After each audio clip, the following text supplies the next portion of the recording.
céu e da terra e de tudo o que nele se contém.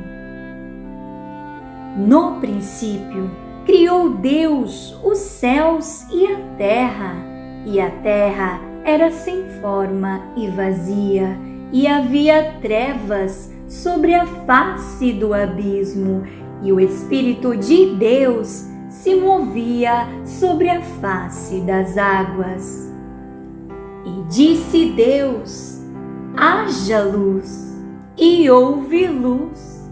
E viu Deus que era boa a luz, e fez Deus separação entre a luz e as trevas. E Deus chamou a luz dia, e as trevas chamou noite. E foi a tarde e a manhã o dia primeiro. E disse Deus: haja uma expansão no meio das águas, e haja separação entre águas e águas.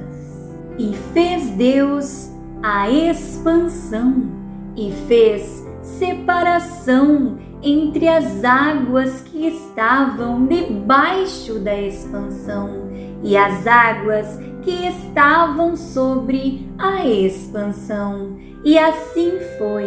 E chamou Deus a expansão céus. E foi a tarde e a manhã, o dia segundo. E disse Deus: ajuntem-se as águas debaixo dos céus num lugar, e apareça a porção seca. E assim foi. E chamou Deus a porção seca terra, e ao ajuntamento das águas chamou mares. E viu Deus que era bom. E disse Deus: produza a terra erva verde, erva que dê semente, árvore frutífera que dê fruto segundo a sua espécie, cuja semente esteja nela sobre a terra. E assim foi. E a terra produziu erva dando semente conforme a sua espécie, e árvore frutífera, cuja semente está nela conforme a sua espécie. E viu Deus que era bom. E foi a tarde e a manhã, o dia terceiro.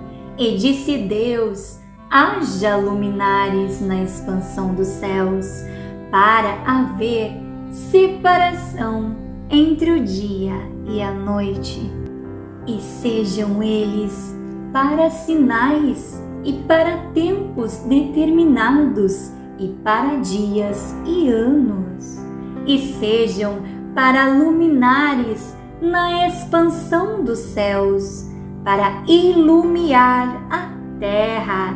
E assim foi. E fez Deus os dois grandes luminares, o luminar maior para governar o dia, e o luminar menor para governar a noite. E fez as estrelas. E Deus os pôs na expansão dos céus para alumiar a terra, e para governar o dia e a noite, e para fazer separação entre a luz e as trevas. E viu Deus que era bom. E foi a tarde e a manhã, o dia quarto. E disse Deus: produzam as águas abundantemente, répteis de alma vivente, e voem as aves sobre a face da expansão dos céus. E Deus criou as grandes baleias e todo réptil de alma vivente, que as águas abundantemente produziram conforme as suas espécies. E toda ave de asas conforme a sua espécie. E viu Deus que era bom, e Deus os abençoou, dizendo: frutificai e multiplicai-vos, e enchei as águas nos mares, e as aves se multipliquem na terra. E foi a tarde e a manhã, o dia quinto. A criação dos seres viventes. E disse Deus: produza a terra alma vivente, conforme a sua espécie, gado e répteis e bestas feras da terra, conforme a sua espécie. E assim foi. E fez Deus as bestas feras da terra, conforme a sua espécie, e o gado conforme a sua espécie, e todo o réptil da terra conforme a sua espécie. E viu Deus que era bom.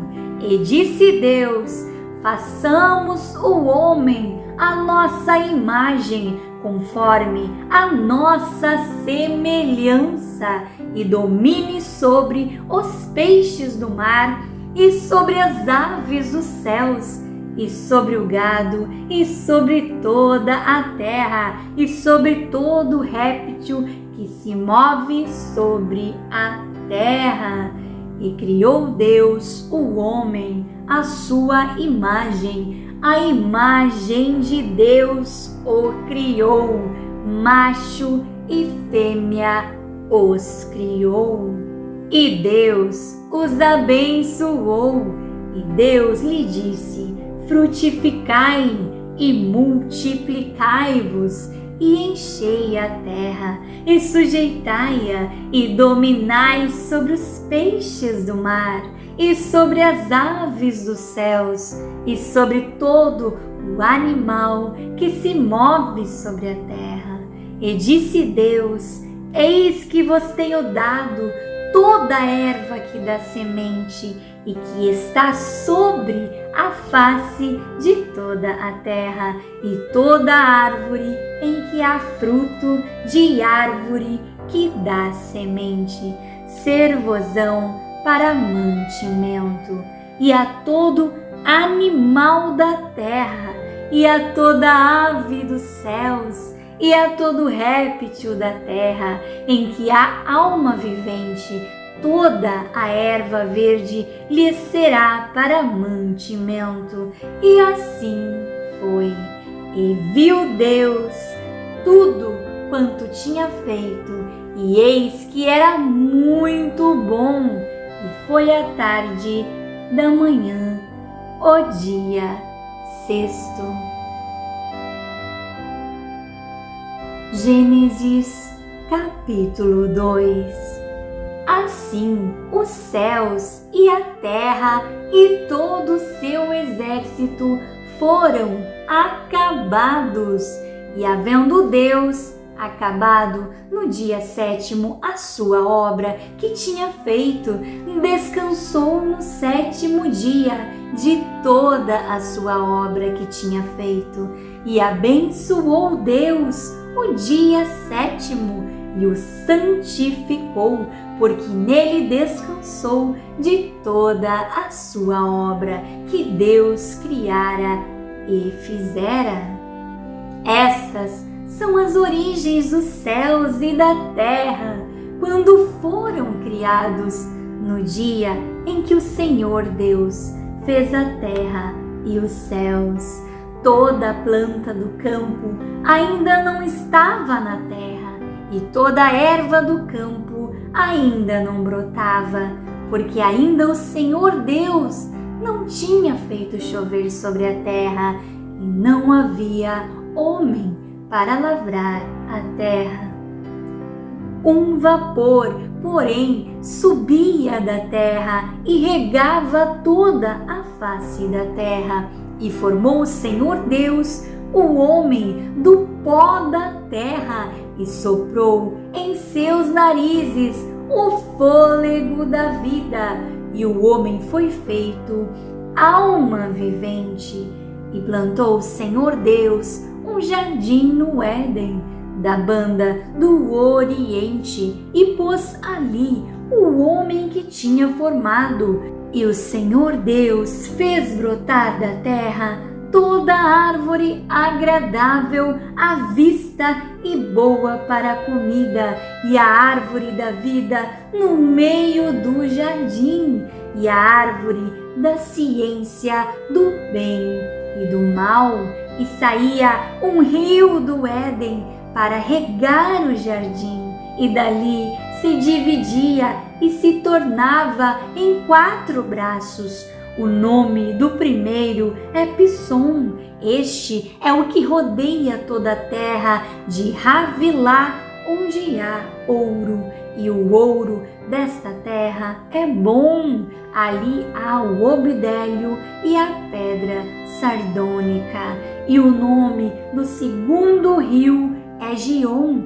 Este é o que rodeia toda a terra de Cuxi, e o nome do terceiro rio é Idekel.